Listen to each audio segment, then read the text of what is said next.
Today I'm making a crockpot lava cake. First I'm going to make the pudding layer, so in a bowl I'm going to add 1 box of instant chocolate pudding mix. Next add 1.5 cups of milk.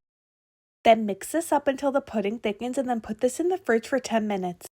Next I'm going to make the chocolate cake, so in a bowl I'm going to add 1 box of this Devil's Food chocolate cake mix. Then I'm just following the directions on the back of the cake mix. I'm adding eggs, oil, and water. Then mix that up until it's combined. Now I have a greased crock pot. I'm going to add the cake mix into the crock pot. Then I'm going to add spoonfuls of the chocolate pudding on top of the cake mix.